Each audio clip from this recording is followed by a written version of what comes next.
The morning of May the 1st, 1893, breaks cold and gray over the lakefront. A steady wind comes off Lake Michigan at 12 miles per hour, pushing low clouds across the sky and carrying the particular chill of a Chicago spring that cannot quite decide whether winter has ended. The temperature hovers at 41 degrees Fahrenheit. The mud from last night's rain has not yet dried. Puddles collect in the ruts left by construction wagons, their surfaces rippling in the gusts that sweep across the open ground. At 6 o'clock in the morning, the crowds begin to form. They emerge from the elevated trains, from the streetcars, from the hotels along Michigan Avenue where rooms have been rented at triple the usual rate, $5 per night where $1 had been standard just months before. They come on foot from the tenements of the South Side, from the boarding houses where workers have slept 4 to a room on mattresses that have not been changed in weeks. They walk south along the lake shore, their breath visible in the early light, their footsteps echoing against cobblestones still wet with the night's moisture. Women hold their skirts above the mud. Men in derby hats clutch newspapers announcing the opening. Children run ahead, disappearing into the crowd and reappearing, their voices lost in the growing murmur of anticipation. By 9 o'clock, more than 300,000 people stand waiting at the gates of Jackson Park. The grounds stretch before them in shades of white. 200 buildings constructed across 686 acres of what had been, just 26 months earlier, a swampy wasteland of sand dunes and marsh grass. The buildings are not marble, though they appear to be. They are staff, a mixture of plaster, cement, and jute fiber, painted white and molded into columns, domes, and facades that echo the architecture of ancient Rome, of Renaissance Florence, of imperial ambitions older than the Republic itself. In the gray, morning light, they seem to glow with an interior luminescence. Visitors will later describe them as a dream made solid, a city conjured from nothing, a vision of what the future might become, if only enough money and will could be brought to bear upon the present. But this city has been conjured from something.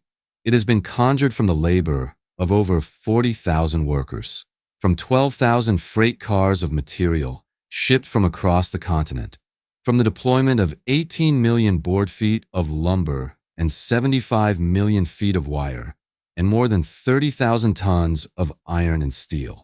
The construction has cost the lives of at least 18 men, the official count, though the actual number may be higher, may be significantly higher. No one has kept careful records of the injuries, the amputations, the workers who fell from scaffolding in the darkness of the night shifts and were carried away before morning. No one has tallied the men who returned to their boarding houses too injured to work, who drifted away from the site and out of the official accounting. The gates open at 10:30. President Grover Cleveland stands on a platform at the eastern end of the Court of Honor, flanked by dignitaries in top hats and morning coats who have traveled from Washington and New York and the capitals of Europe. His finger hovers over a gilded telegraph key connected to an electrical system designed specifically for this moment, a system that runs beneath the grounds through miles of conduit, linking the ceremonial platform to the machinery that powers the entire exposition. At 12:08 in the afternoon, he presses the key. Somewhere beneath the grounds, connections close, current flows, machinery begins to move. Fountains surge to life, their jets climbing 40 feet into the gray sky. An enormous American flag, the largest ever made, 25 feet long and 40 feet wide, unfurls from the dome of the administration building. Steam engines roar in the machinery hall, their pistons beginning to cycle. Electricity, still a novelty to most Americans, still a phenomenon associated with danger and wonder in equal measure, courses through wires and illuminates the fairgrounds with 90,000 incandescent bulbs that will glow through the night. The crowd roars. A cannon fires 21 times across the lagoon. Bells ring from the towers of surrounding churches, from St. Anne's and St. Bartholomew's, and the chapels that line the neighborhoods to the west. The sound carries across the city, across the lake, into neighborhoods where people who will never attend the fair, who cannot afford the 50-cent admission, who are not welcome at the gates, can still hear its opening. This is the world's Columbian Exposition, built to celebrate the 400th anniversary of Christopher Columbus's arrival in the Americas, though the anniversary itself had passed 6 months earlier. The delay was a consequence of the scale. Nothing this large had ever been attempted in the Americas. Nothing this ambitious had been imagined possible in a nation still recovering from the devastation of civil war, still negotiating the meaning of Reconstruction, still expanding westward with the violence of empire and the rhetoric of manifest destiny. And yet here it stands, a white city on the edge of a gray lake, in the heart of a metropolis that had burned to the ground just 22 years before. The question hangs in the cold morning air, though no one speaks it aloud. What does it cost to build a dream this large? Not in money, though the financial cost will eventually exceed $27 million, the equivalent of more than $800 million in later currency, but in something harder to measure, in human bodies, in human lives, in the quiet exclusions and systematic erasures that make such wonder possible. The crowd surges forward, the gates swing wide, the future begins. To understand what rose in Jackson Park in the spring of 1893, one must first understand what Chicago had been before, and what it had endured to become what it was. In 1830, the settlement consisted of fewer than 100 permanent residents, fur traders, soldiers stationed at Fort Dearborn, and members of the Potawatomi Nation who had lived on this land for generations before treaties and forced removals would scatter them westward to Kansas and Oklahoma. The site was little more than a portage point between Lake Michigan and the Des Plaines River, a marshy lowland where the Chicago River emptied into the lake through a sandbar that shifted with the seasons. The name itself derived from a Potawatomi word, Shikaakwa, referring to the wild onions that grew in the swamps. It was not a place that invited settlement. It was a place that had to be conquered. By 1850, the population had grown to just under 30,000. By 1870, it had reached nearly 300,000. By 1890, on the eve of the Clo Fair's announcement, Chicago had become a city of over 1 million souls, the fastest urban growth in human history at that time, a rate of expansion that had no precedent in the annals of civilization. The growth was driven by geography and infrastructure. Chicago sat at the junction of the Great Lakes and the Great Rivers, at the meeting point of Eastern capital and Western resources. The Illinois and Michigan Canal, completed in 1848, connected the city to the Mississippi River system. The railroads, arriving in growing numbers throughout the 1850s and 1860s, made Chicago the hub of a continental transportation network. By 1893, more than 26 rail lines converged on the city. More than 200 trains arrived and departed each day. The Union stockyards processed over 14 million head of livestock annually. Cattle, hogs, and sheep slaughtered on an industrial scale that had never been imagined before, their blood running into the Chicago River until the water itself turned pink and then brown and then black with organic matter. The city was built on ambition and violence, on immigrant labor and industrial expansion, on the relentless conversion of prairie and lives into capital. It was dirty, chaotic, corrupt, and spectacularly wealthy. Its air smelled of stockyards and tanneries, of coal smoke and sewage. Its streets were alternately muddy and dusty, depending on the season. Its politics were controlled by ward bosses and aldermen who treated public office as a mechanism for private enrichment. Its workers, the Irish and Germans who had arrived in the 1840s and 1850s, the Poles and Czechs and Scandinavians who came later, the Black Americans who would arrive in greater numbers in the decades to come, labored in conditions that ranged from merely difficult to actively lethal. The city's boosters called it the gem of the prairie and the Garden City. Its critics called it a cesspool, a slaughterhouse, a monument to greed run amok. Both descriptions contain truth. Chicago was a place where fortunes were made and lost with dizzying speed, where the new industrial economy was being invented in real time, where the future was being constructed out of steel and blood and the limitless ambition of men who believed that nothing was impossible if only one was willing to pay the price. And in 1871, the city had burned. The Great Chicago Fire began on the evening of October the 8th, 1871, in or near a barn on the southwest side of the city. The exact cause remains unknown. The legend of Mrs. O'Leary's cow has been largely discredited, though the fire did originate on or near her property. What is known is that the summer and autumn had been uncommonly dry. Only 1 inch of rain had fallen in the 3 months prior. The city was built almost entirely of wood, wooden buildings, wooden sidewalks, wooden bridges spanning the river, even wooden streets in some neighborhoods where planks had been laid over the mud. The fire department had been stretched thin by a large fire the previous day, which had destroyed 4 blocks of the city. When the new fire broke out on Sunday evening, the exhausted firefighters were slow to respond. By the time they arrived, the flames had spread beyond control. The fire burned for 2 days. It leaped the river twice, driven by winds that gusted to 60 miles per hour.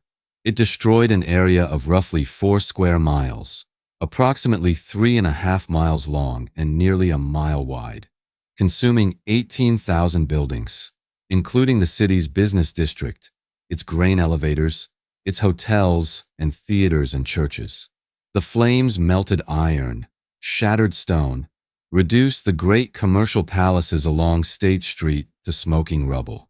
300 people died, perhaps more.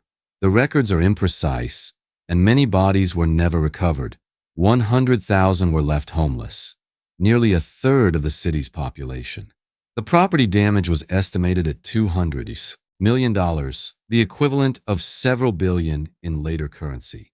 The insurance companies, many of them based in the East, faced claims that threatened to bankrupt them.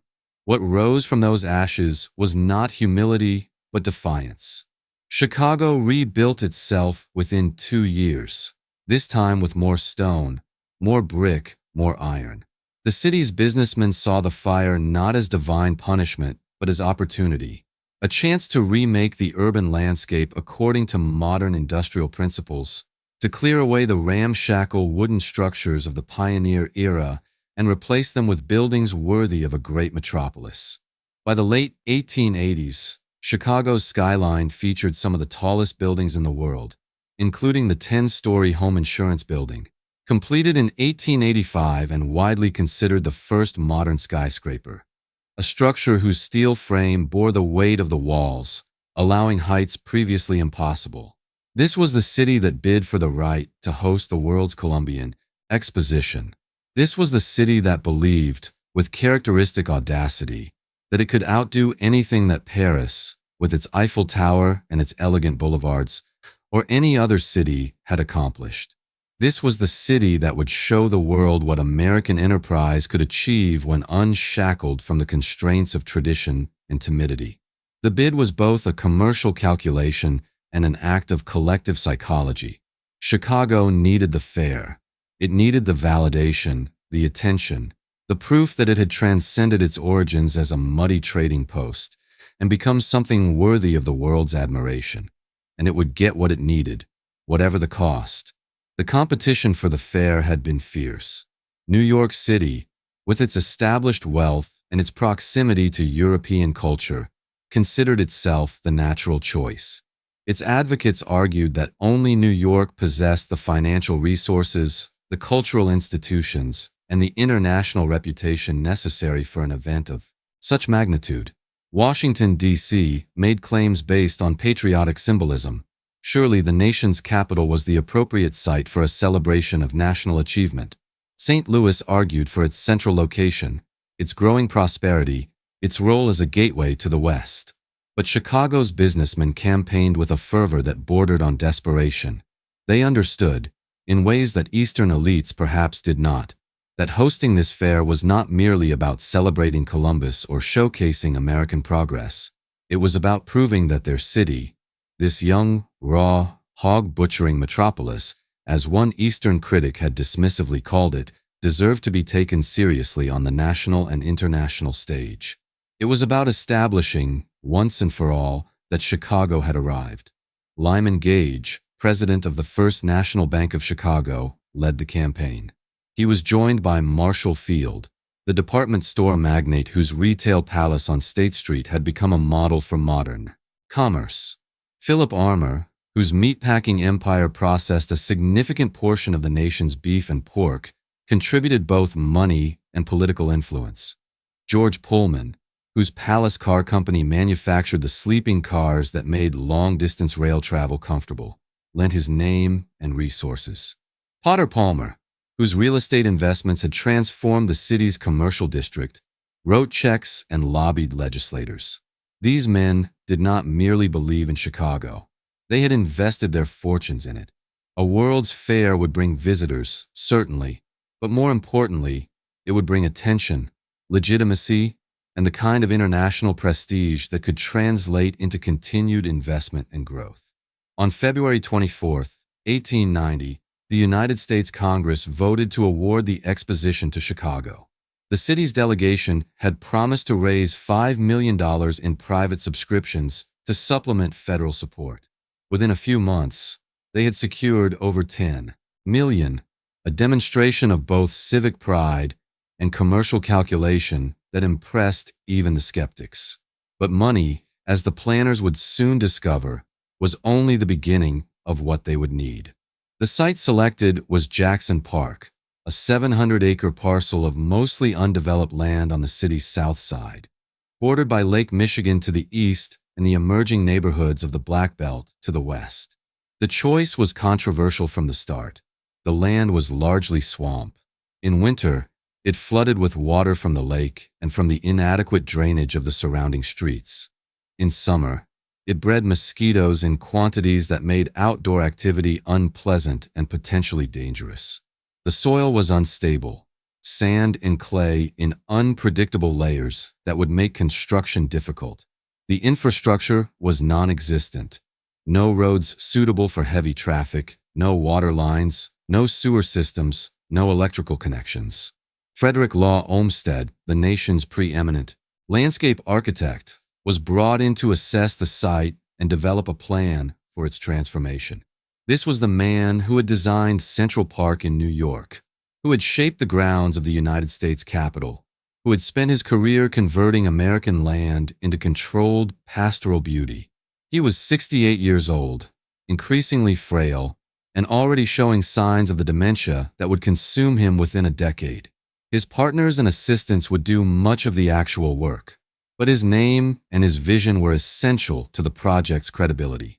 Olmsted surveyed the site in the winter of 1890-1891, wading through the marshes in rubber boots, taking measurements and making notes in a small leather notebook.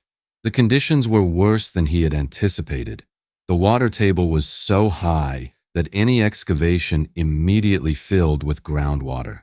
The sand was so fine that it offered little structural support.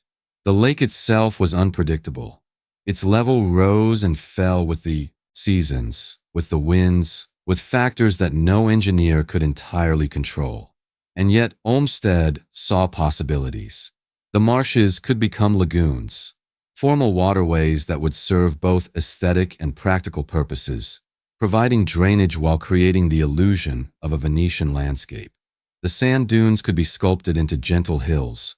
The lake itself could be incorporated into the design, its waters serving as a backdrop for the buildings that would rise along its shore. He declared that it could be done. The architects who would design the buildings formed a consortium unprecedented in American history. Daniel Burnham, a Chicago architect known more for his organizational genius than for his design innovation, was named Director of Works. He had risen from humble origins, a failed entrance examination to Harvard, and Yale had redirected him toward architecture. But he possessed an ability to manage large projects and difficult personalities that would prove essential. Burnham assembled a team that included the most celebrated designers of the era. Richard Morris Hunt, at 70 the Dean of American Architects, whose Biltmore estate in North Carolina would define American aristocratic taste. Charles McKim and Stanford White of the New York firm McKim, Mead and White, whose work on the Boston Public Library had established new standards for public architecture. George Post, whose buildings lined Wall Street, Peabody and Stearns of Boston, Van Brunt and Howe of Kansas City, and Louis Sullivan, the iconoclast, the one who did not fit.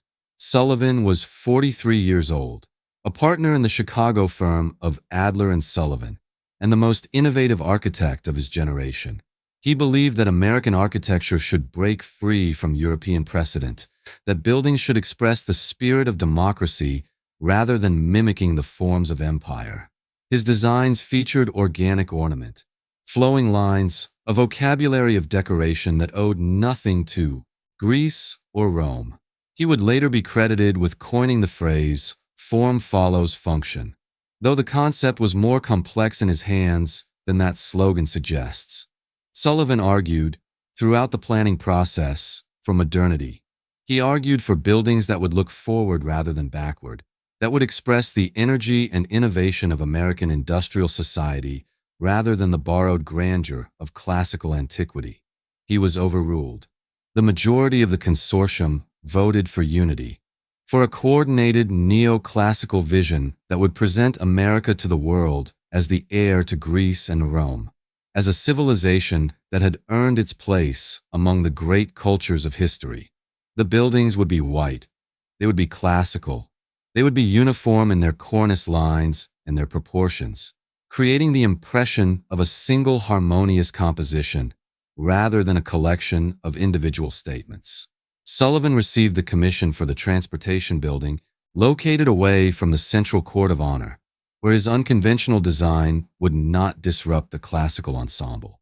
His famous Golden Door, a series of receding arches covered in gold leaf and intricate ornament, would become the most photographed entrance at the fair and the only structure to win a major international architecture prize. But his broader vision was rejected. He would later write, bitterly, that the world's Columbian Exposition set back American architectural progress by 50 years. The classical revival it spawned, the City Beautiful movement, the Beaux Arts style that would dominate American public architecture for decades, represented, in Sullivan's view, a retreat from the authentic American spirit into second-hand European forms.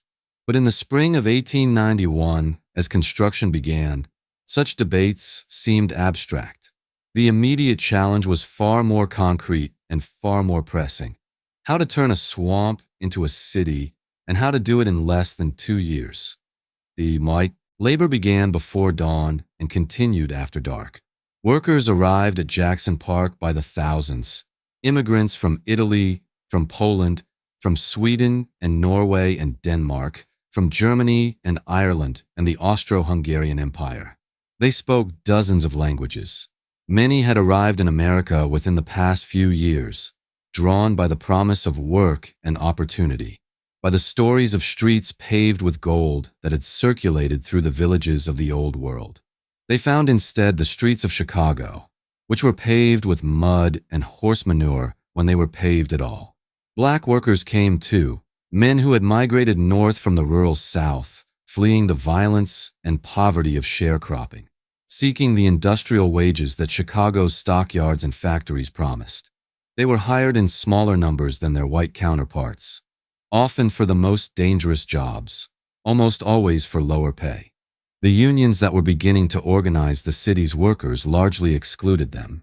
The neighborhoods where they could rent rooms were limited to a narrow band of blocks on the south side, where landlords charged premium prices for substandard housing. The workers drained the marshes first. They dug channels and laid pipes, redirecting the groundwater into the lagoons that Olmsted's plan required. They drove wooden pilings deep into the unstable soil, thousands upon thousands of pilings, some of them 40 feet long, pounded into the sand and clay until they reached layers stable enough to support the weight of the buildings above. The pile drivers operated continuously, their rhythmic pounding audible across the site, a percussion section accompanying the symphony of construction. They worked 10-hour days, 6 days a week. The wages ranged from 15 cents to $2 per hour, depending on skill and on the color of the worker's skin. Unskilled laborers, the men who dug the trenches and hauled the materials, earned the least. Skilled craftsmen, the carpenters and masons and iron workers, earned more, though still far less than the professionals who designed the buildings they constructed. The scale of the enterprise defied comprehension. The Manufacturers and Liberal Arts Building, designed to showcase the industrial products of participating nations, covered 44 acres under a single roof, the largest building in the world at that time, larger than any structure that had ever been enclosed. Its steel arches spanned 386 feet without intermediate support. Its floor space was sufficient to contain the Great Pyramid of Giza, St. Peter's Basilica in Rome, Winchester Cathedral in England, and Madison Square Garden in New York, with room remaining. The iron and steel for this single building weighed more than 12,000 tons. The glass in its skylights covered 7 acres. The construction required a temporary railroad within the building itself to move materials from one end to the other, and this was only one building among 200. The transportation building, with Sullivan's Golden Door, stretched a quarter-mile in length.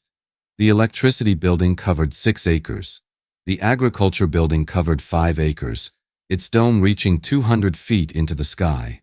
The machinery hall housed the engines and generators that would power the entire exposition, the largest Westinghouse engine ever built, a vertical steam engine that stood 40 feet tall and produced 2,000 horsepower.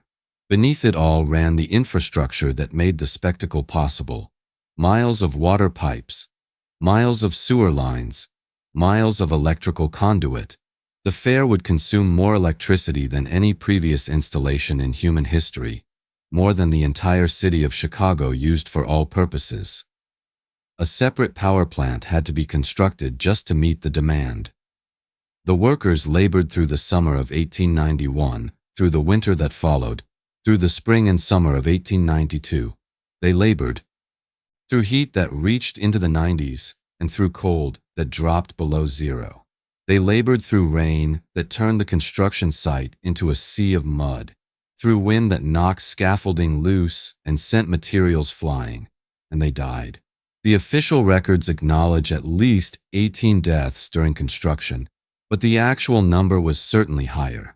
Workers fell from scaffolding, in some cases from heights of 60 or 70 feet, and were killed instantly. Workers were crushed by falling materials, struck by swinging beams, caught in machinery that did not stop for human error. Workers contracted illnesses from the standing water, from the unsanitary conditions of the construction camps, from the exhaustion that made their bodies vulnerable to infection. No comprehensive count was kept. When a worker died, the body was removed, the family notified if the family could be found, and the work continued. The schedule permitted no delay. The opening date had been set, and the opening date could not be moved.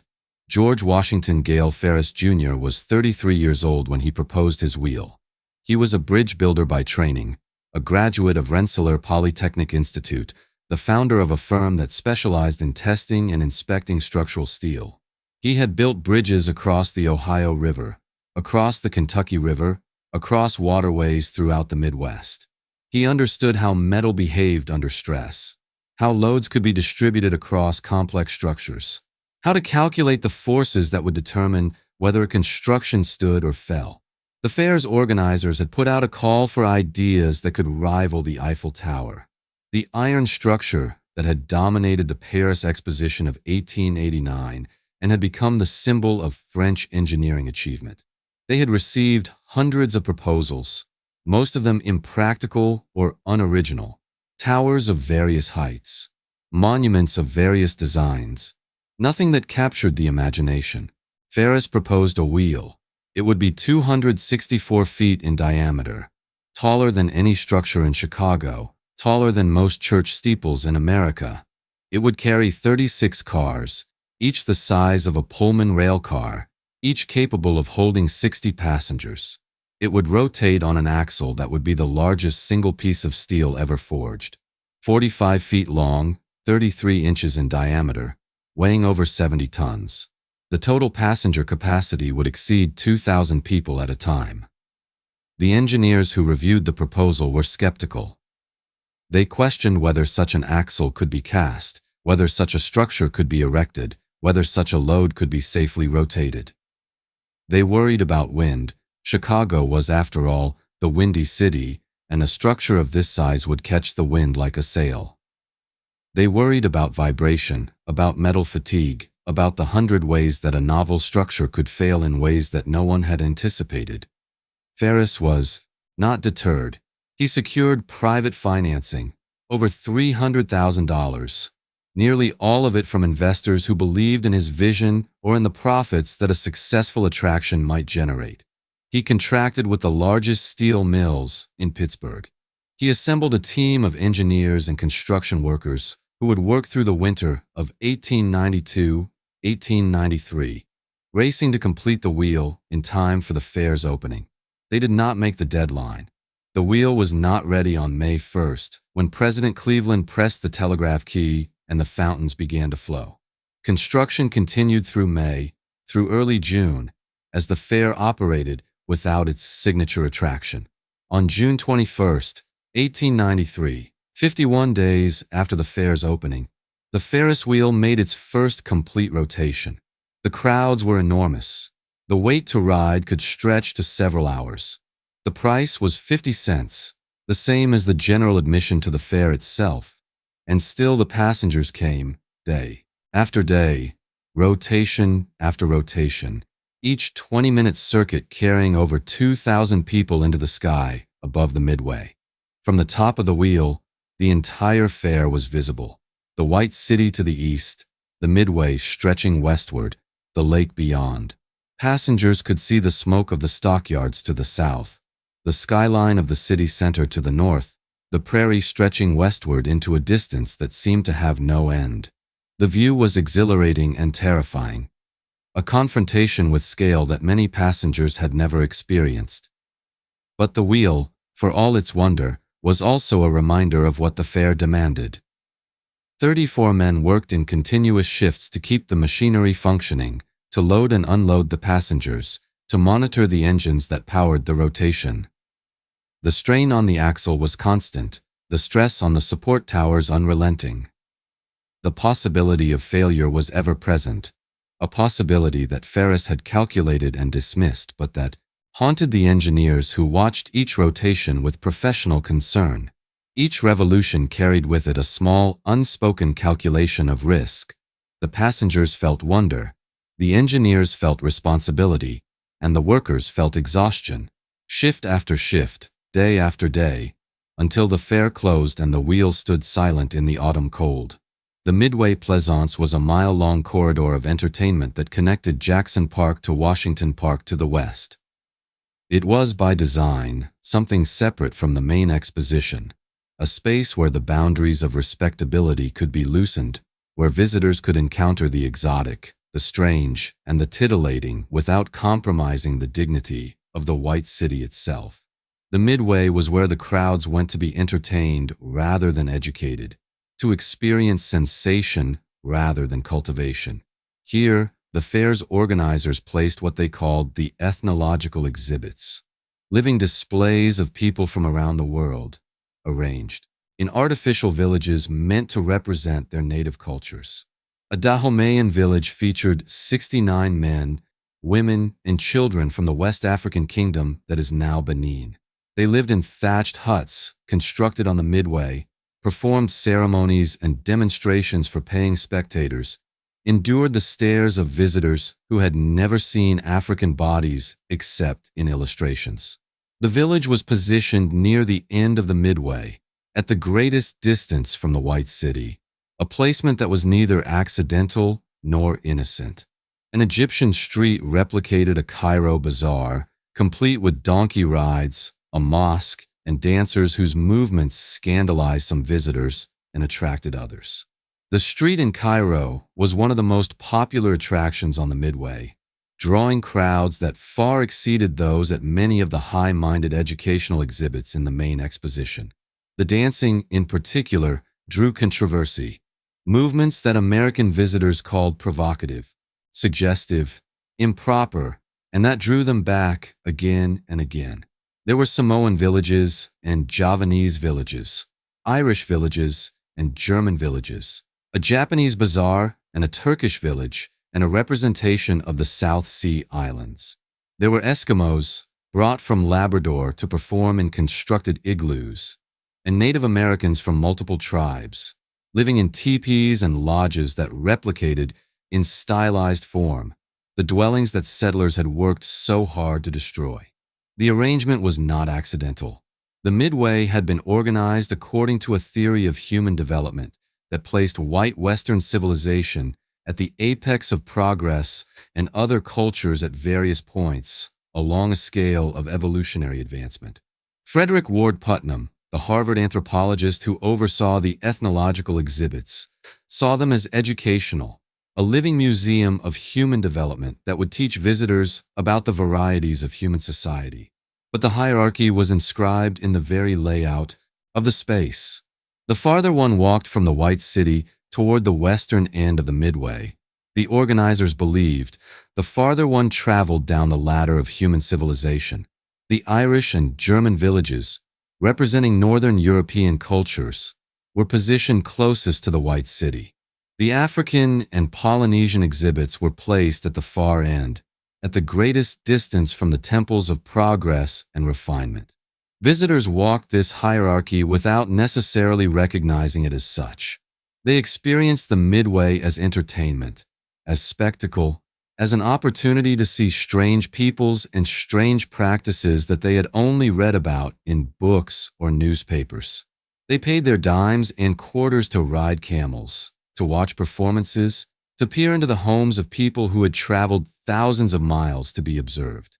What the visitors did not see, what the arrangement did not allow them to see, was the humanity of the observed. The Dahomean villagers had names and histories, families, and aspirations. They had been recruited through a complex process involving colonial authorities, shipping companies, and American agents.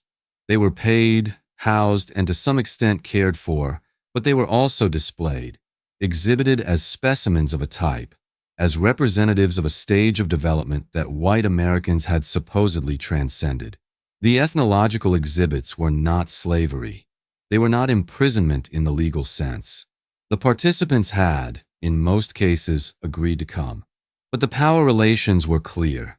The observers held the power. The observed had traded their privacy and their dignity for wages and for passage to a country that would never truly welcome them. Frederick Douglass understood precisely what the Midway's arrangement meant.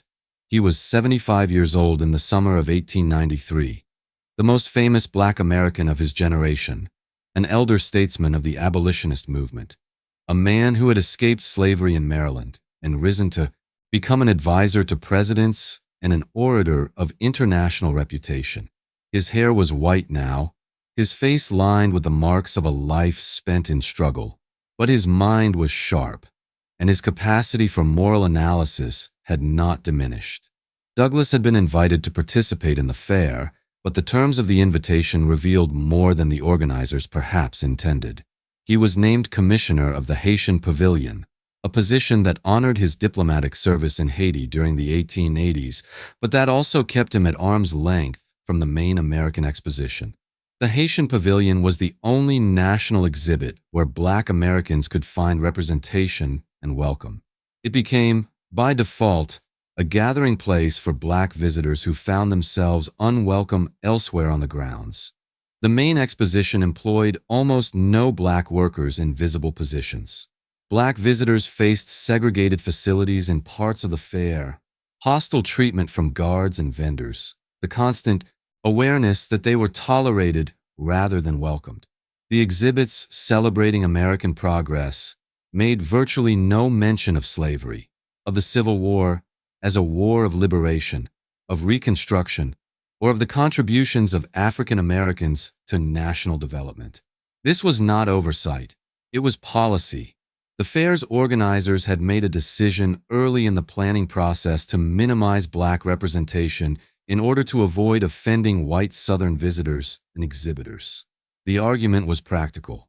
Southern states would not participate in an exposition that granted equality to Black Americans, and Southern participation was essential to presenting the fair as a national celebration rather than a sectional one. So Black Americans were excluded from the planning committees, from the construction workforce in any significant numbers, from the exhibits, from the ceremonies, from the narrative of progress that the fair existed to proclaim. Douglas, along with the journalist Ida B. Wells and the lawyer and editor Ferdinand L. Barnett, responded by drafting a pamphlet. They called it "The Reason Why the Colored American is Not in the World's Columbian Exposition." The pamphlet was 81 pages long, printed at the expense of Black community organizations, and distributed primarily from the Haitian Pavilion. It was published in English with prefaces in French and German, addressed not only to American visitors, but to the international audience that the fair had attracted. The text documented, in careful and measured language, the systematic exclusion of Black Americans from the fair's planning and presentation. It detailed the conditions of Black life in the post-Reconstruction South, the sharecropping system that kept Black farmers in perpetual debt, the convict leasing system that reintroduced slavery by another name, the Black codes that restricted movement and employment, the violence that enforced white supremacy. And it counted the lynchings. In 1892, alone, Ida B. Wells had documented over 200 cases of lynching in the United States. Black men and women murdered by white mobs, often with the complicity of local law enforcement, rarely with any consequence for the killers. The pamphlet asked how a nation could present itself as the pinnacle of human progress while tolerating such injustice.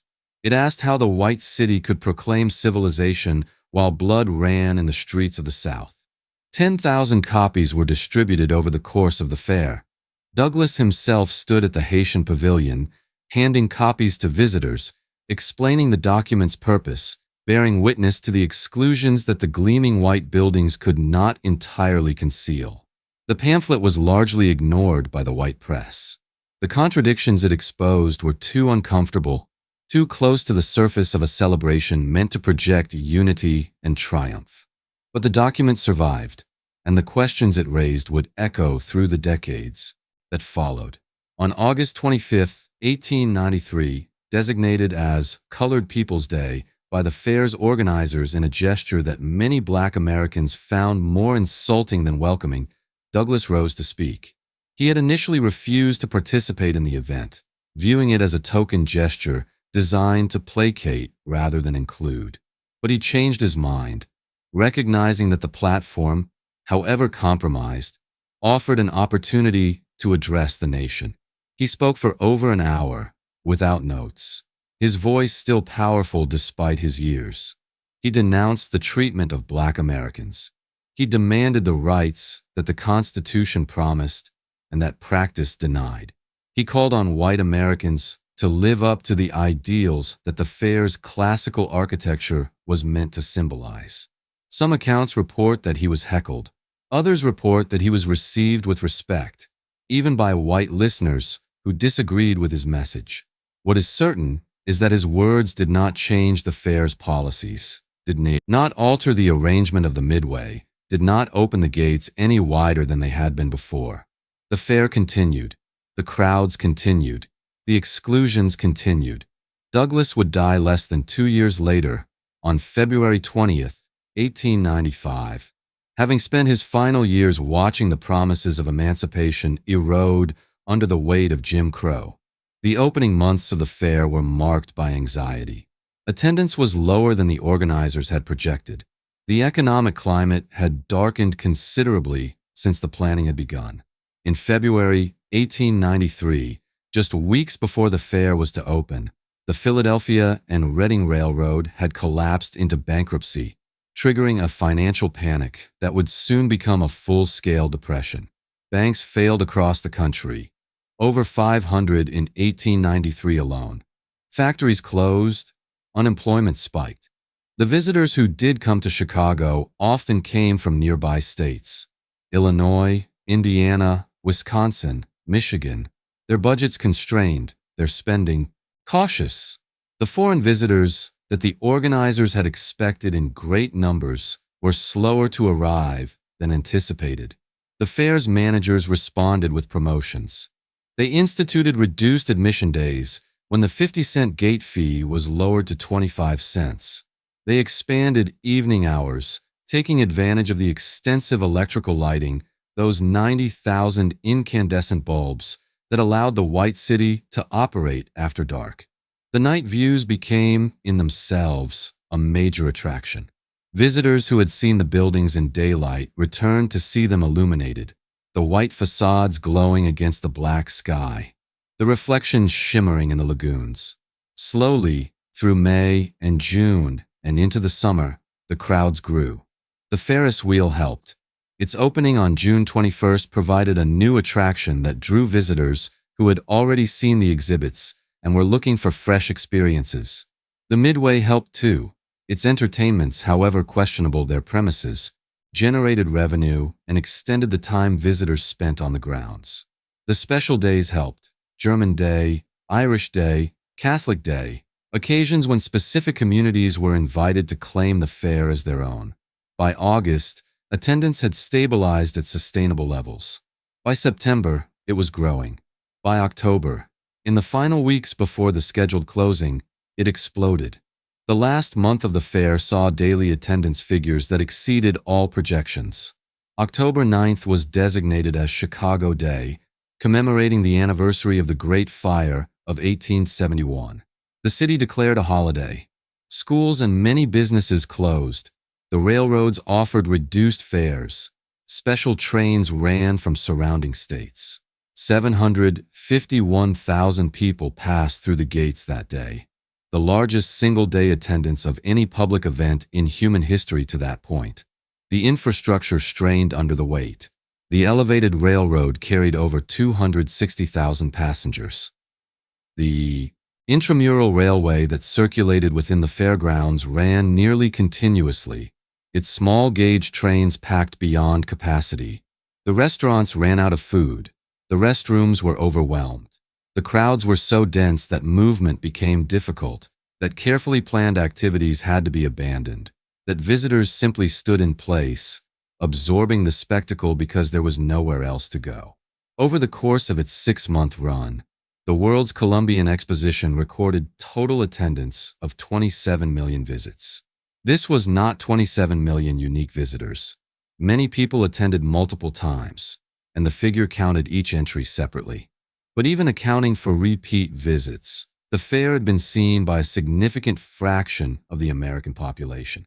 The total population of the United States at that time was approximately 63 million.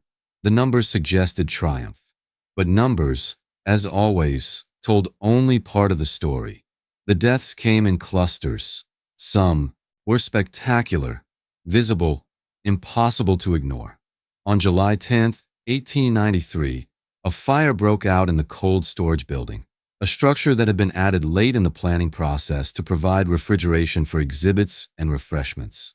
The building stood near the southwestern corner of the grounds, away from the main court of honor, its function industrial rather than decorative. But its tower rose over 200 feet, and an ice skating rink had been installed in the upper levels, a novelty attraction that drew visitors seeking escape from the summer heat. The fire began in the lower floors, in the machinery that powered the refrigeration system. The workers who operated the equipment noticed smoke first, then flames. Some escaped immediately. Others climbed higher in the building, seeking safety on the upper floors. Still others attempted to fight the fire, to contain it before it spread. The tower was not equipped with adequate fire escapes. The windows were small, designed for insulation rather than egress. When the flames reached the upper levels, the workers and firefighters who had climbed to the top found themselves trapped. 17 men died that day, some from the fire itself, others from falling as they attempted to escape. One firefighter jumped from a height of over 100 feet, his body striking the ground in full view of thousands of spectators. Others clung to the tower's exterior as long as they could, their figures visible against the flames until they lost their grip or were consumed. The fair did not close. The attractions did not shut down.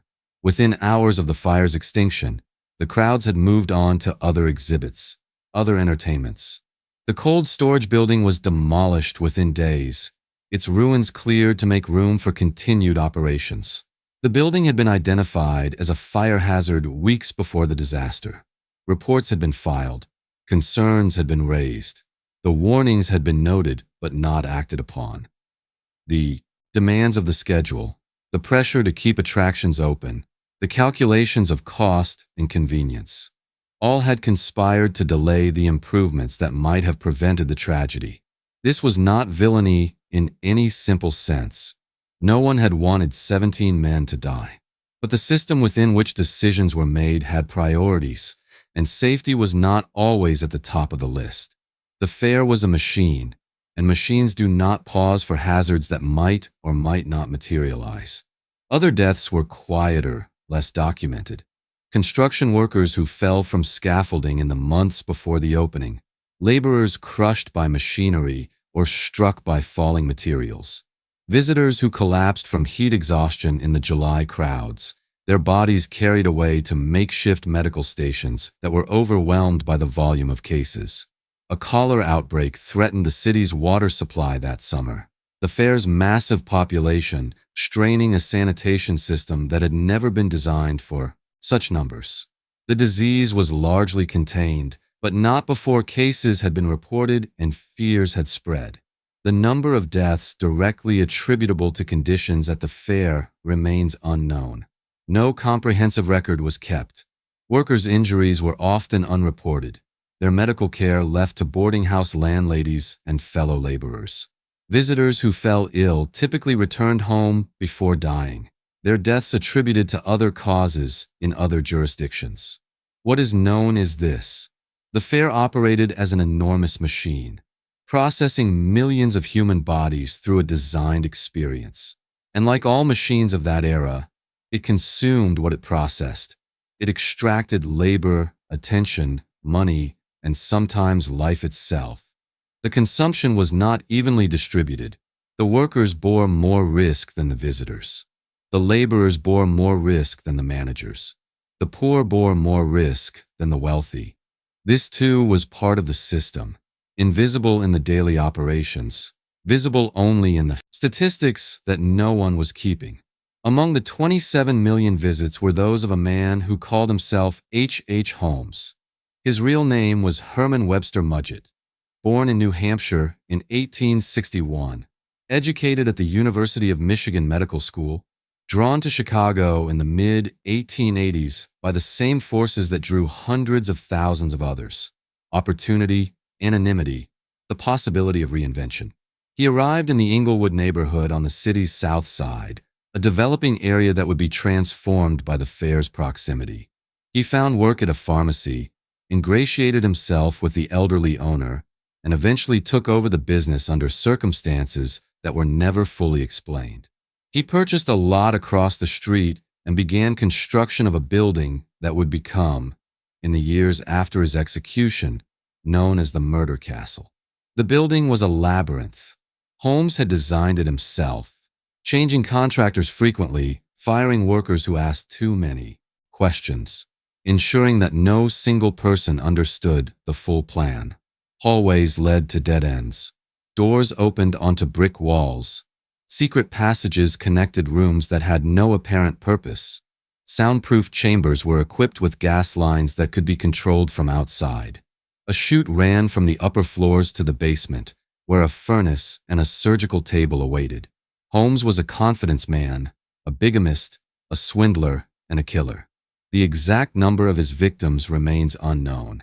He confessed to 27 murders, but he was a compulsive liar, and his confessions were unreliable. Some historians believe the actual number was higher. Others believe it was lower. What is certain is that he killed, and that he killed repeatedly, and that the methods he employed were calculated and deliberate. Many of his victims were women, often employees or romantic interests drawn into his orbit by charm and promises. He proposed marriage to multiple women simultaneously, collected on life, insurance policies, disposed of the bodies in his basement furnace, or through sales to medical schools. The fair provided him with opportunity. Thousands of young women arrived in Chicago seeking work, seeking excitement, seeking the future that the exposition seemed to promise. Some of them found lodging in his building on 63rd Street. Some of them never left. Holmes was eventually arrested, tried, and executed, but not until 1896, and not primarily for the Chicago murders. He was captured for horse theft in Texas, linked to insurance fraud in Philadelphia, connected eventually to the disappearance of a business associate and the associate's children. The full extent of his crimes did not become public until after the fair had closed, after the White City had been demolished, after Chicago had moved on to the next phase of its relentless expansion. His story has become inseparable from the story of the fair itself, a dark shadow cast by the bright spectacle, a reminder that the same forces that drew millions to wonder also drew predators seeking prey. The crowds, the anonymity, the transient population, the sheer scale of human movement, all created conditions in which violence could flourish undetected. This was not the fair's intention, of course. The organizers did not invite serial killers. But intention matters less than structure. The world's Columbian Exposition was designed to control experience, to guide visitors through a planned sequence of wonder and education. What it could not control was everything that existed outside its gates, or the people who slipped through its carefully maintained boundaries. The White City was a machine for producing managed spectacle.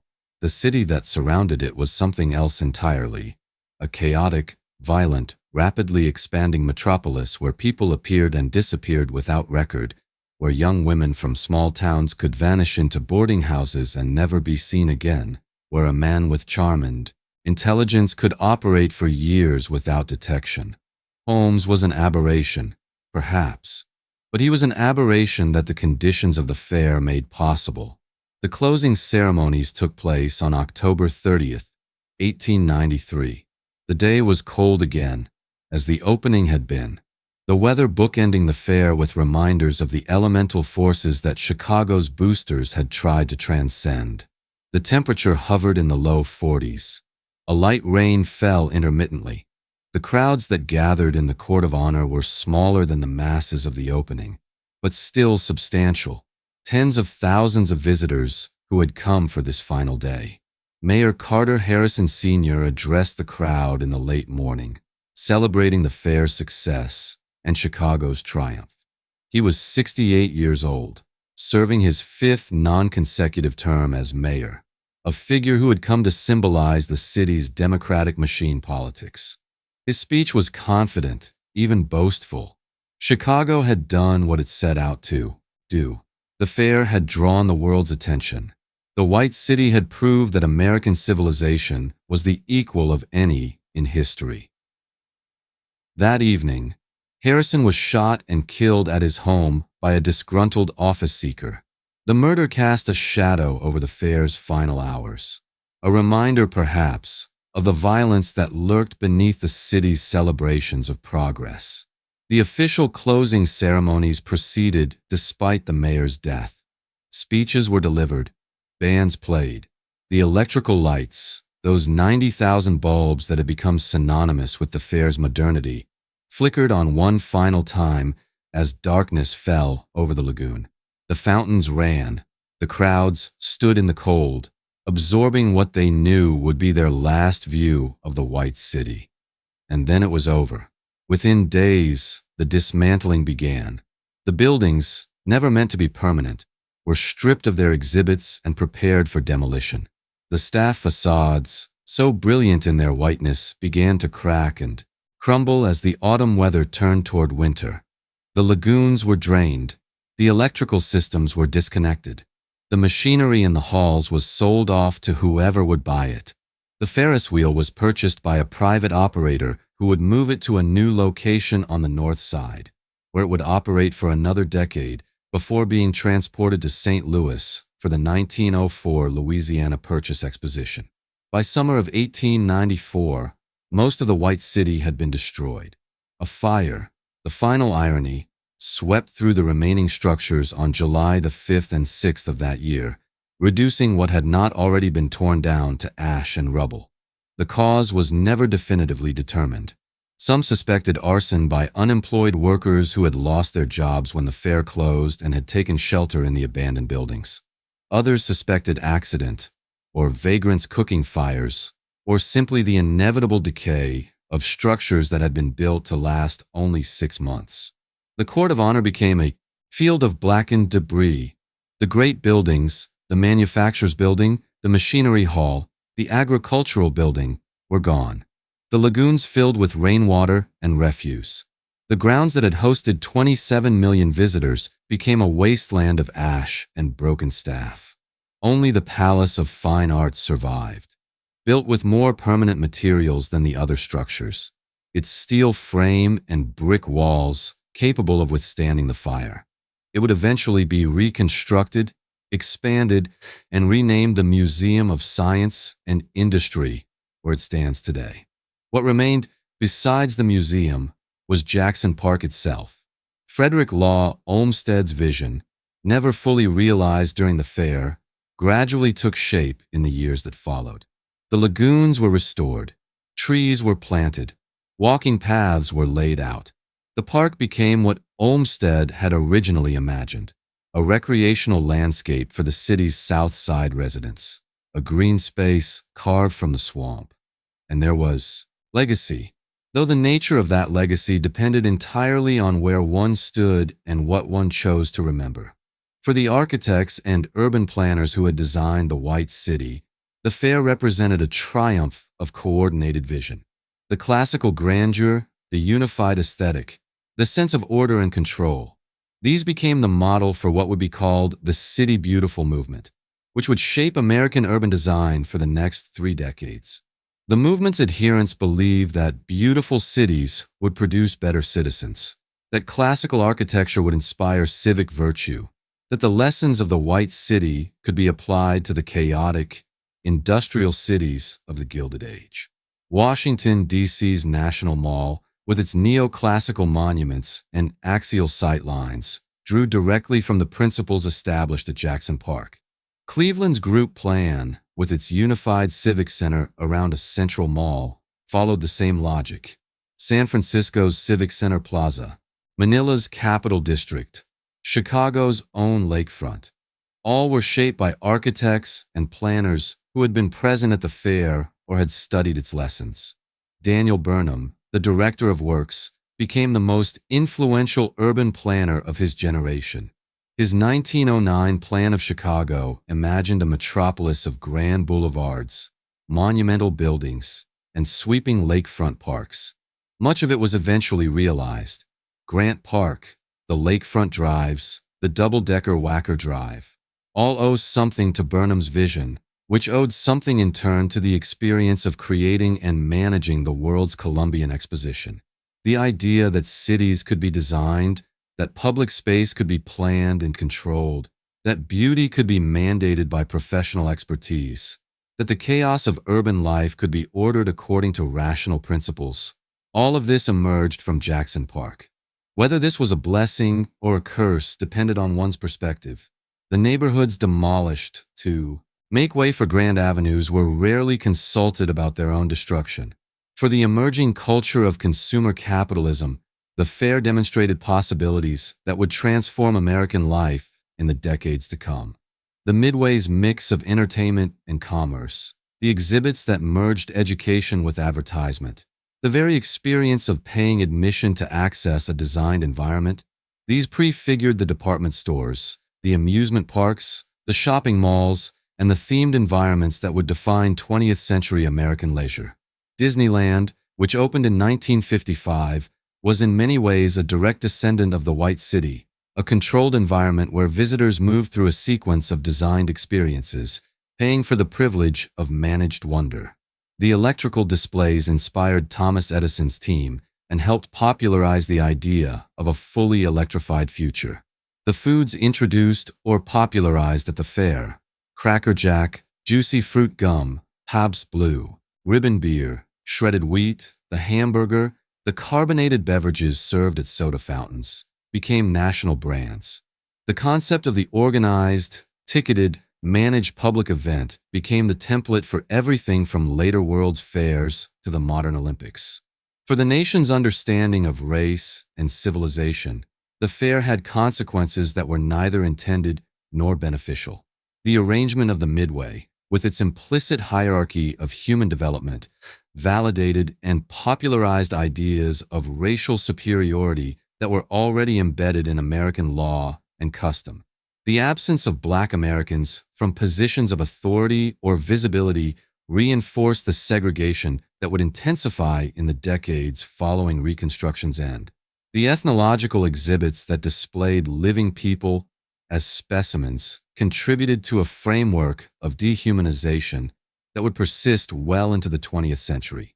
Ida B. Wells would continue her anti-lynching crusade for decades after the fair closed, eventually helping to found the NAACP in 1909. Frederick Douglass would die in 1895, having spent his final years watching the promises of emancipation erode under the weight of Jim Crow. The question they had raised in their pamphlet, how could a nation celebrate progress while tolerating such injustice, would remain unanswered for generations. The economic depression that had shadowed the fair's opening deepened after its close. By 1894, unemployment in Chicago had reached over 25%. The construction workers who had built the White City found no new employment. The vendors and service workers who had catered to the crowds found their customers vanished. The temporary population that had swelled the city's boarding houses and tenements dispersed, leaving landlords with empty rooms and mounting debts. Homelessness surged.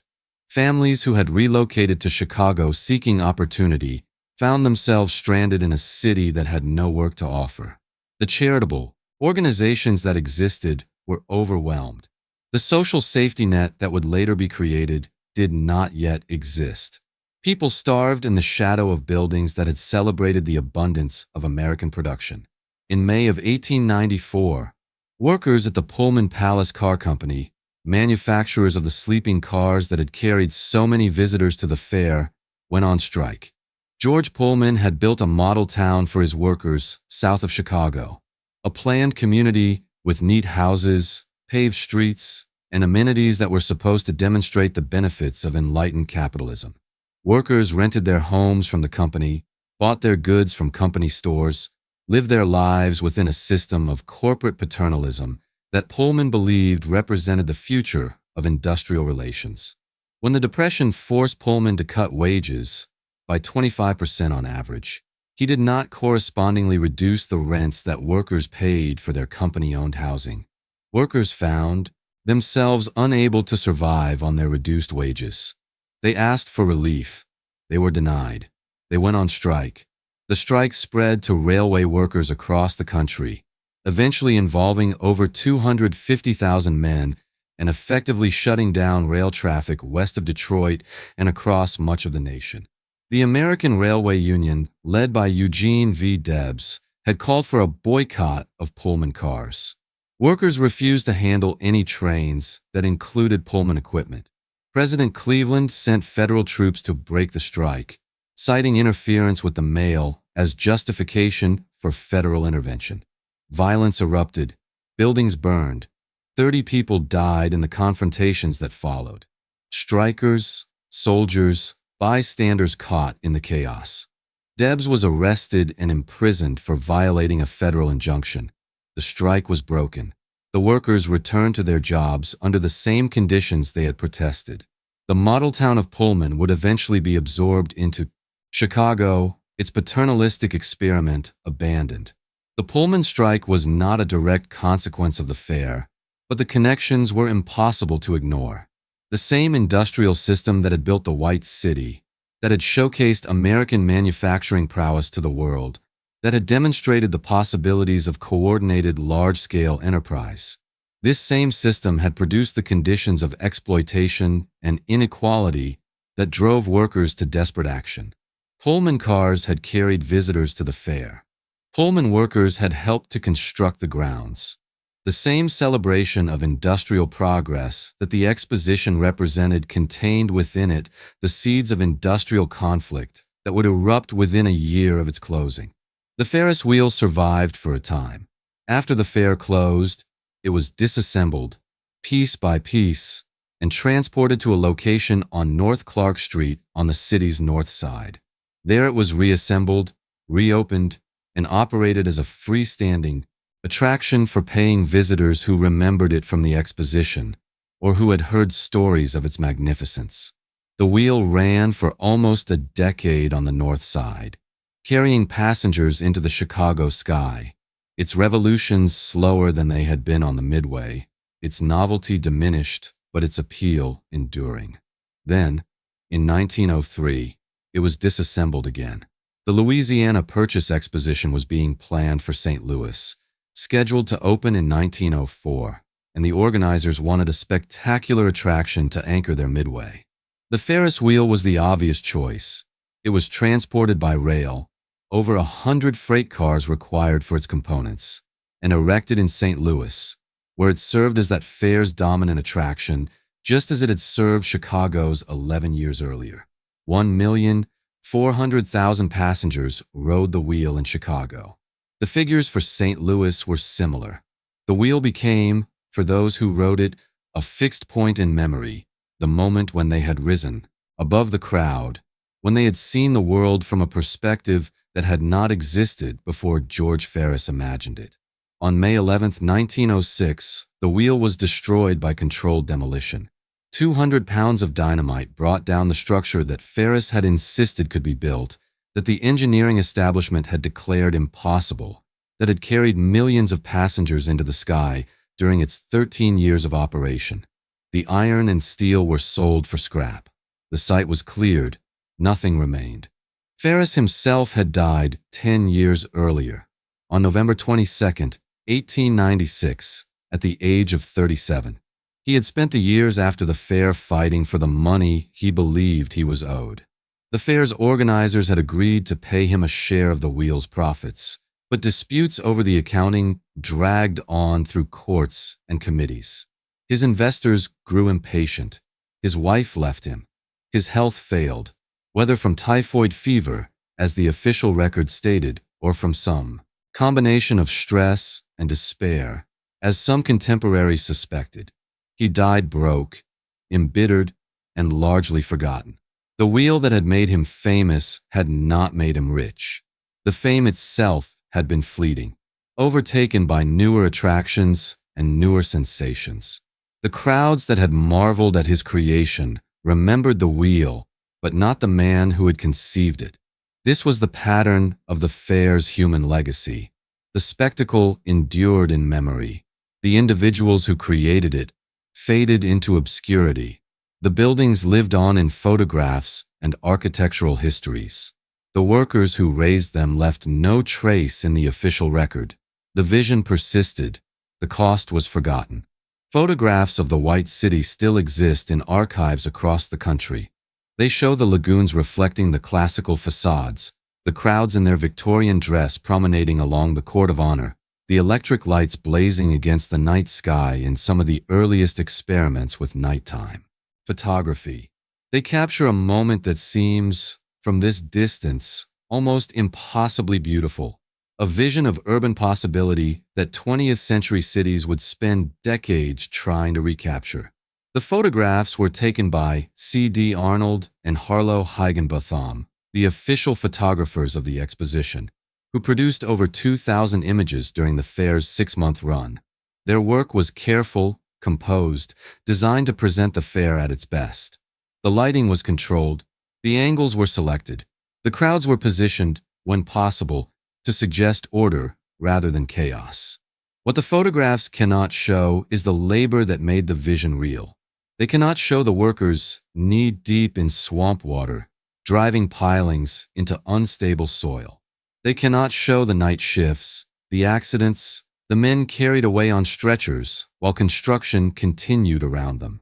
They cannot show the immigrant workers returning to tenements after 10-hour days, the black laborers paid less than their white counterparts for identical work.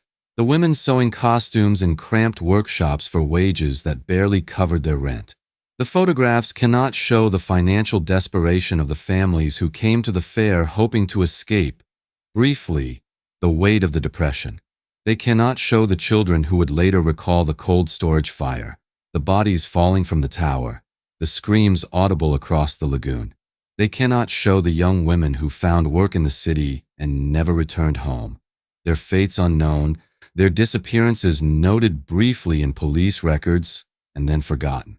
What the photographs show is the surface, the carefully designed surface that the fair's organizers intended the world to see. And that surface was, in its own way, real. The beauty was real. The wonder was real. The sense of possibility, of progress, of a future bright with electrical light. All of this was genuinely felt by millions of visitors who carried the memory home with them and passed it down through generations. But the surface was built on foundations that the photographs could not capture. And those foundations, the labor, the exclusion, the calculated risks, the hidden costs, were as much a part of the fair as the gleaming white facades. The world's Columbian Exposition was, in the end, a machine for producing wonder. Its inputs were labor, material, capital, and human attention. Its outputs were awe, education, profit, and a transformed national self-image. Like all machines of its era, it operated according to logics that were often invisible to those who experienced only its products. Logics of efficiency, of control, of extraction, of expenditure. The fair's designers understood themselves to be engaged in a project of civilization. They believed sincerely that the classical beauty of the White City demonstrated the superiority of Western culture. They believed that the arrangement of the Midway illustrated the natural order of human development. They believed that the electrical lights, the massive machinery, the coordinated spectacle of it all of this proved that America had achieved a level of progress worthy of celebration. These beliefs were not peripheral to the fair's purpose. They were central to it. The world's Columbian Exposition was designed to tell a story about who Americans were and what they had accomplished. It was designed to exclude the elements of that story that complicated or contradicted the narrative of triumph. The exclusion was systematic. Black Americans were excluded from planning, from employment, from representation in the exhibits that celebrated American achievement. The violence of westward expansion was sanitized in displays that portrayed Native Americans as curiosities of a vanishing past, rather than as people whose lands had been taken through treaty violations and military force. The labor conditions that produced the manufactured goods on display were invisible, replaced by gleaming machines that seemed to operate by magic rather than by human hands. This was not hypocrisy in the simple sense. The fair's organizers did not set out to deceive.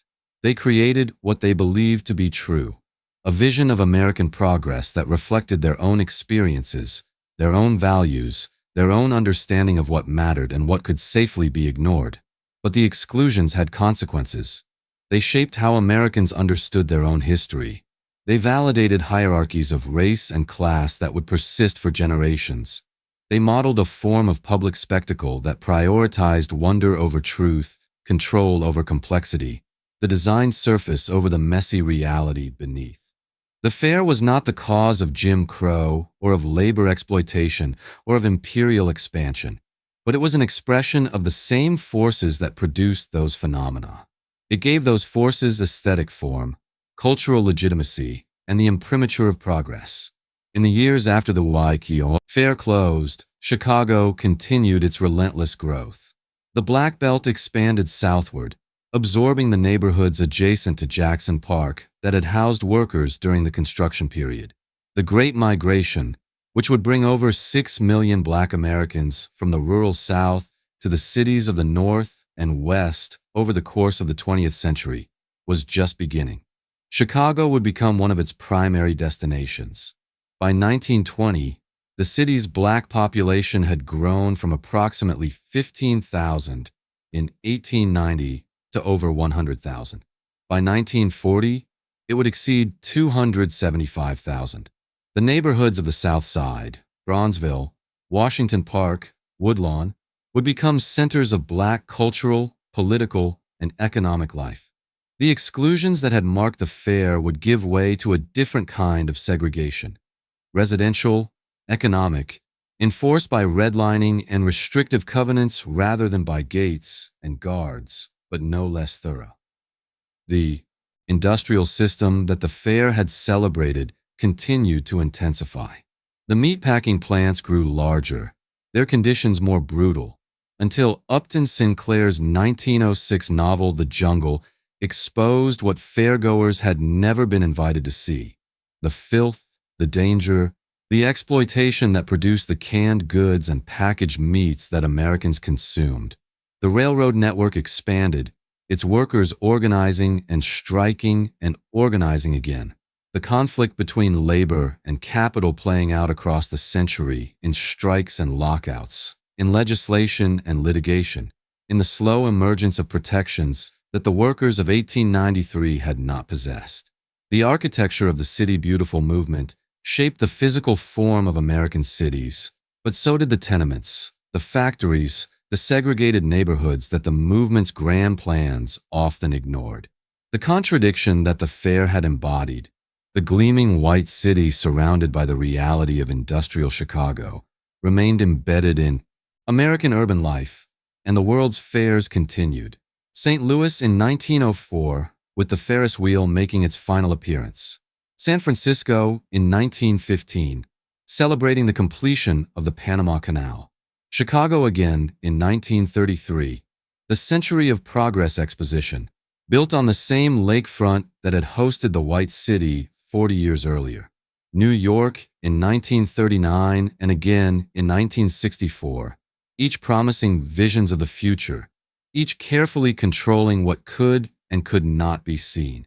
Each fair reproduced, in its own way, the pattern established in Jackson Park: the spectacular surface, the hidden labor, the excluded populations, the costs that would only become visible after the gates had closed. In the final accounting, the fair reported a modest profit.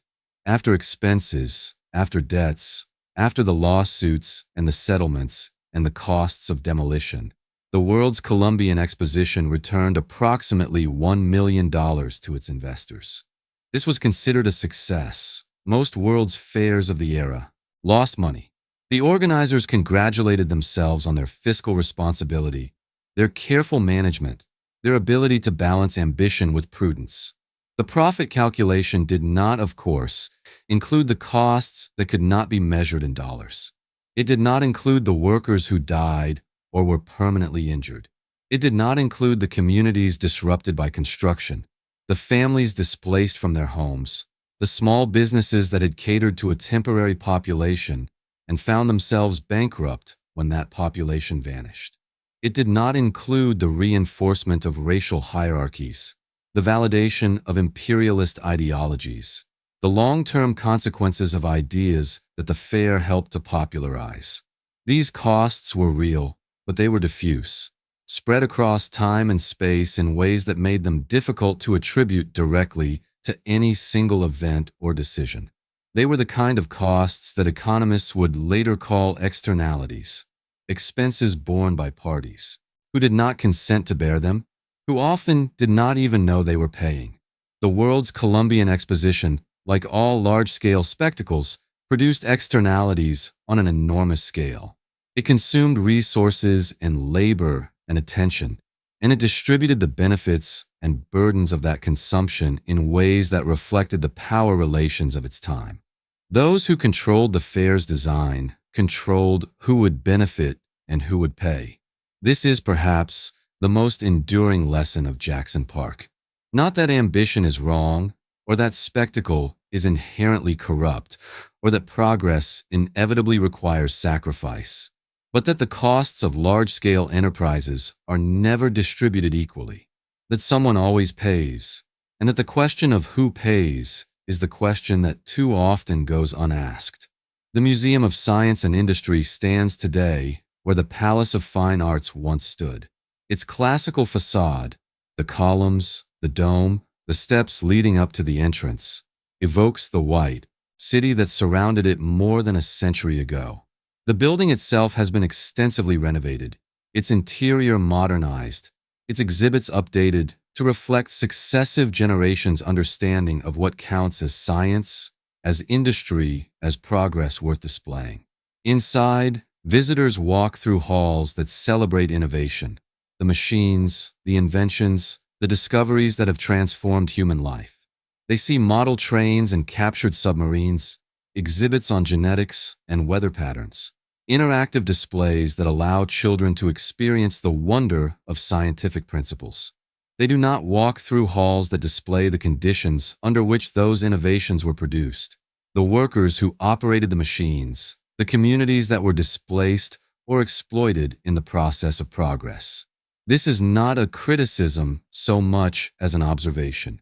Museums, like fairs, make choices about what to display and what to omit. They tell stories, and stories require selection. The question is not whether omissions occur, but which omissions come to seem natural, invisible, beyond question. The World's Columbian Exposition told a story about America in 1893. It was a story of triumph over adversity, of progress through industry, of a nation taking its rightful place among the civilizations of the world. It was a story that excluded more than it included, that smoothed over more than it examined, that created wonder by carefully controlling what could and could not be seen.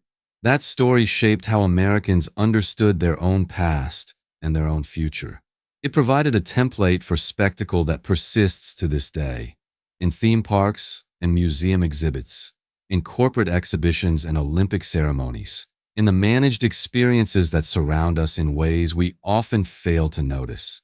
The White City no longer stands. Its buildings crumbled and burned within months of closing. Its workers dispersed into the anonymous mass of urban labor. Its victims, those who died in construction, in the cold storage fire, in the streets of a city that could not contain its own violence. Left behind no monuments, no plaques, no official memory. What remains is the pattern, the promise of wonder, offered to those who can pay the price of admission. The machinery of spectacle, operated by workers who remain invisible to the audience. The cost, hidden beneath the gleaming surface, distributed to those least able to resist. The fair's organizers believed they were building the future. In a sense, they were. The 20th century would be shaped by the forces that converged in Jackson Park: the electrical systems, the consumer culture, the managed experiences, the racial hierarchies, the labor conditions that workers would spend decades fighting to change. But the future they built was not the one they intended. The gleaming city was temporary. The contradictions were permanent. May the 1st, 2093, will mark the 200th anniversary of the World's Columbian Exposition's opening. By then, the fair will have passed from living memory into history, from history into mythology, from mythology into whatever comes next. The photographs will remain, digitized and preserved in archives that may themselves be obsolete. The buildings, except for the museum, will exist only in those photographs, in drawings, in the written accounts of visitors long dead. What will remain is the question that the fair raised, even as it tried to suppress it. The question is not whether progress is possible. Clearly it is, though its forms may not be what we anticipate. The question is not whether wonder has value. Clearly it does, though the value may be unevenly distributed. The question is not whether ambition deserves celebration. In many forms, it surely does, though the forms we choose to celebrate reveal more about us than we might wish. The question is this: when we build monuments to our own achievement, when we construct spectacles that showcase the heights we have reached, when we design experiences meant to inspire awe and reinforce belief in our collective trajectory, what do we choose not to see? What labor do we render invisible? What communities do we exclude from the narrative? What costs do we defer to future generations, trusting that they will find ways to pay that we ourselves would rather not contemplate. The lagoons of Jackson Park are still there, if you know where to look. The museum stands where the Palace of Fine Arts once stood. The neighborhoods to the west are different now, shaped by a century of migration and segregation and change, by the Great Migration and the Great Decline, by urban renewal and urban abandonment, by the ongoing negotiations of race and class and power that the fair both reflected and reinforced. The Ferris wheel is long gone, its inventor forgotten by all but historians, its passengers scattered into the anonymous mass of the dead. Other wheels have risen in other cities, the London Eye, the High Roller in Las Vegas, the observation wheels that now stand in dozens of cities around the world. Each carries passengers into the sky. Each offers a view of the world from above. Each conceals, in its smooth rotation, the labor and the risk and the calculation that make the spectacle possible. The question remains. It remains in every theme park and every corporate exhibition, every carefully designed experience, and every managed spectacle of wonder. It remains in the gap between what we choose to celebrate and what we choose to forget, between the gleaming surface and the hidden foundation. The world's Columbian Exposition was built to demonstrate what progress meant, to define it, to contain it, to present it to the world as evidence of American achievement. But progress is not a destination. It is a process. And the question of who bears the cost of that process, who labors in the swamps, who falls from the scaffolding, who is excluded from the celebration, is a question that does not resolve. The White City has been gone for over a century now. But the question it asked, or rather, the question it avoided asking, remains as present as the lakeshore, as enduring as the memory of wonder, as uncomfortable as the gap between what we build and what we choose not to see. In whose hands does progress finally rest, and at whose expense does it rise?